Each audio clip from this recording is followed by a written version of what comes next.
My name's Jordan. I'm currently the SIQI and Governance Lead for Milton Keynes Mental Health at Central and North West London NHS Trust. That's quite a mouthful, although pretty soon I'm going to be moving over to Great Ormond Street Hospital as a safety surveillance manager, so that's very exciting. What I do at the minute on a day-to-day basis is kind of manage the serious incident process, the SI process, trying to make sure that we get the kind of systematic learning of what's gone wrong and try and embed that into good practice, but also at the same time trying to look at when things are going well and how we can put that into practice. Also things like, the kind of typical stuff, looking at safety culture and safety climate, trying to improve that where we can, and we're trying to manage QI projects as well, all kind of using governance-y techniques, so a lot of data, a lot of dashboards to try and work out where we're doing well and where we need to improve, really.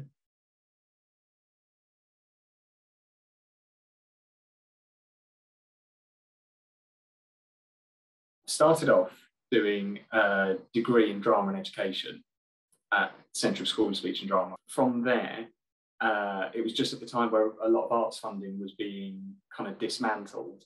I wasn't quite sure what to do, so I found my way into a communications role with Bedfordshire Police and loved it, working in their press office. It was really high demand. Found I was using a lot of those kind of skills that I've developed, communication, kind of crisis management, all that sort of stuff. I really enjoyed it. And from there, I did communications for East Anglian Air Ambulance as well, and then moved to East of England Ambulance Service. While I was at EAAA, it was quite a long commute, and I listened to Black Box Thinking by Matthew Saeed. And there, if you've not read it, the first chapter is about Martin Bromley and his wife Elaine, the tragic incident of Elaine going into surgery and sadly dying, and all the kind of work that Martin was doing around it. And I still maintain that was the drive into work that changed me and made me think, I want to work on this, whatever this is. It feels really important. When I was at the ambulance service, I got a really amazing opportunity to work in the patient safety team. I'd done a lot of work with them while I was a press officer, and got seconded to the team, and then worked there, and just kind of haven't left the industry, I guess. So quite a long-winded way of getting into it, but I don't think there's a really kind of typical way. And the point is as well that I'm non-clinical. I don't have any sort of clinical background. I don't have any qualification apart from an expired first aid certificate. So I think that's really important to kind of highlight as well. Roles like this, they're not just for doctors, nurses, paramedics, technicians, AHPs, that kind of stuff. There, you can kind of work without any of those qualifications, because it's about using a variety of skills and putting different lenses onto the challenging topics.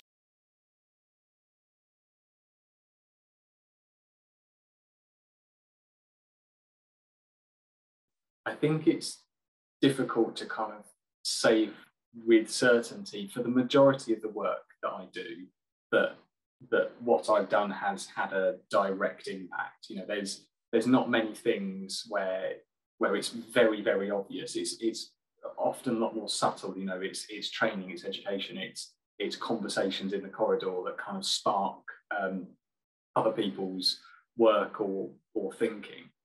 There's obviously the odd occasion where you put in a new process and then you see that someone comes back to you and says, oh, that process stopped X or it picked up Y or whatever.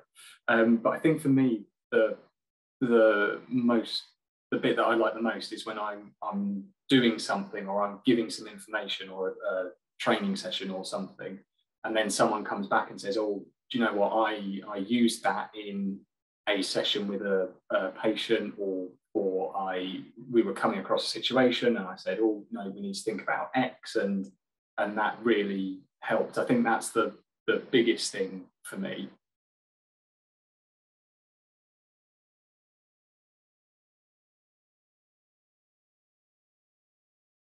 Recruitment and retention, number one.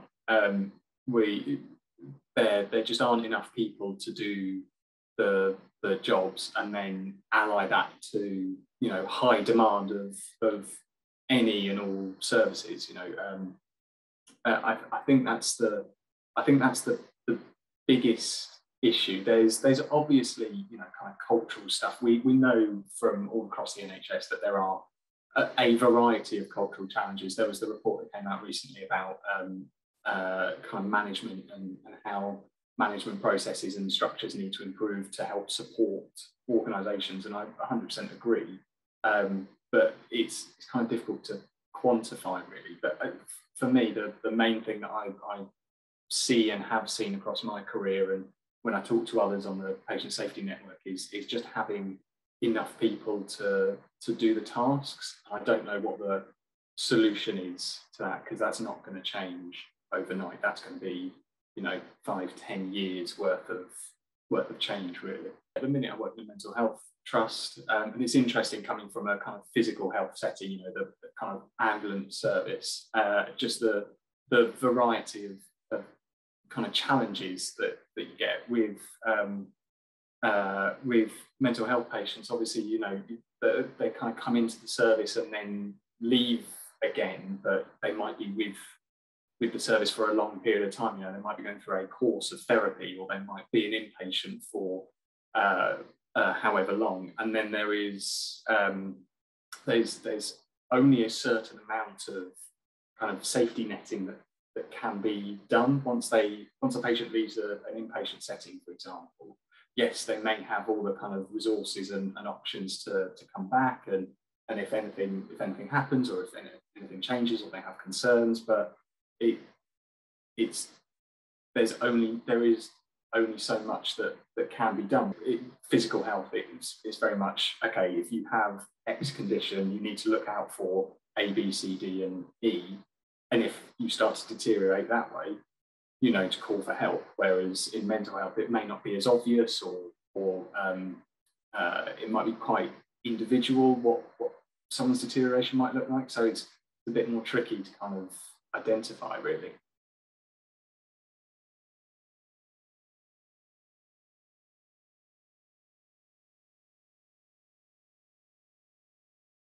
What do the next few years hold for patient safety? A lot of change. An awful lot of change. We're due PSIRF, we're due LFPSE, so the Patient Safety Incident Response Framework, how we investigate incidents and excellence as well, and the learning from patient safety events, kind of the monitoring tool to go with it as well. We're due those, or at least the kind of full guidance information and the blessing to start using it kind of almost any day now, I think. So that will be a huge thing. That's going to be quite a big shift in how we look at safety across the NHS. And then, as I mentioned earlier, we've got that kind of management guidance. You know, this is the thing that needs to change in NHS management report, and that's going to start changing as well. But then you've also got, you know, the patient safety syllabus as well. So the kind of ability for almost any member of staff to educate themselves more on patient safety. I've talked to a lot of colleagues who say, oh, I didn't realise that I was involved in patient safety. It's like, you deal with patients, and it's about kind of shifting that mindset. And I think you know, anyone who's done culture change or change management knows that it's difficult. I describe it to people as it's like physio. You know, you've got to kind of go through the uncomfortableness to get to the kind of better future, and it's going to be quite. I think there are going to be some difficult conversations, some challenges, some confusion, and that's fine.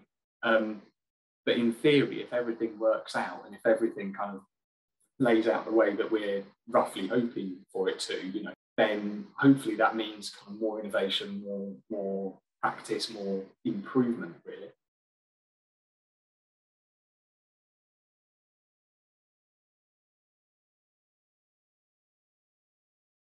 I'm going to say the accessibility of resources, and then I'm going to try and explain myself a bit. So what I mean by that is, in the managers network, you know, we're talking a lot to people about things like the SEEPS model, systems engineering and patient safety, and AXI maps, about understanding what's happened and why And then we kind of, you know, speak to some amazing people about work that's ongoing, research, you know, QI programs, all that sort of stuff, and that's amazing. But it's about what does the frontline person on a night shift, what do they have access to think about patient safety, to do their own thing to improve patient safety. You know, from a human factors point of view, whether that's things like checklists or mental models or things like that they can, you know, just kind of quickly grab and go, oh, do you know what, it's 3 in the morning, I've been working 7 hours and I've still got a few hours to go. I just need to check myself and make sure that I'm all right.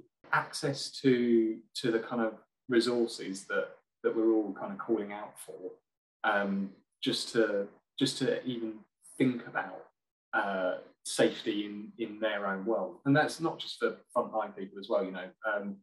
Finance and procurement as well are the kind of other go-to examples, because they're the people who buy the stuff and fund the services. So if they were able to kind of, when they're making a decision, you know, have some information that says, oh, this is best practice for safety, or these are some really good guidelines for making a safe purchase, you know, I think that would really help.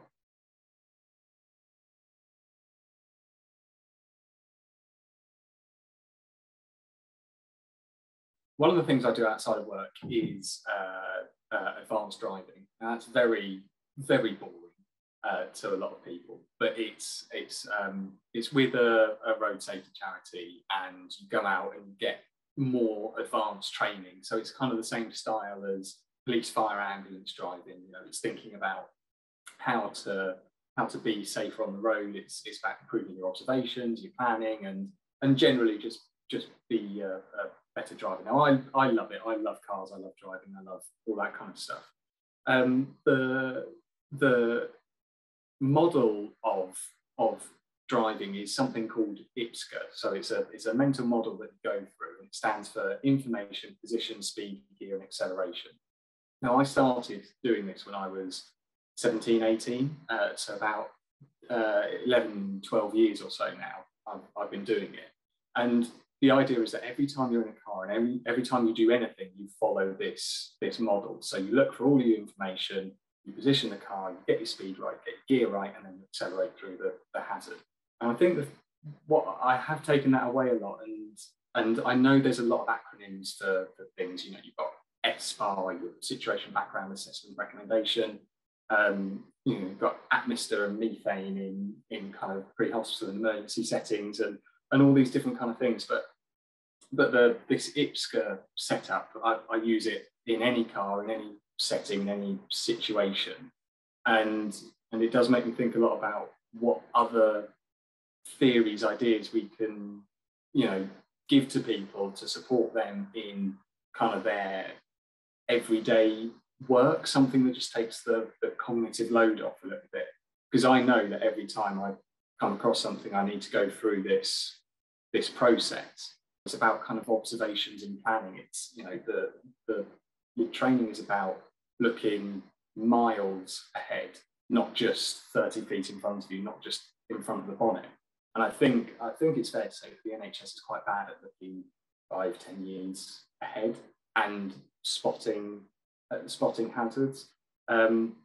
So one of the things that I've been taught to do anyway is to just call out hazards, and I try and do that with my work as well. So if I see something that's potentially a problem, or I think could be a problem, I might just call it out in a meeting and say, oh, have we considered this? And even if people say we have, but we've got mitigations for it, that's fine.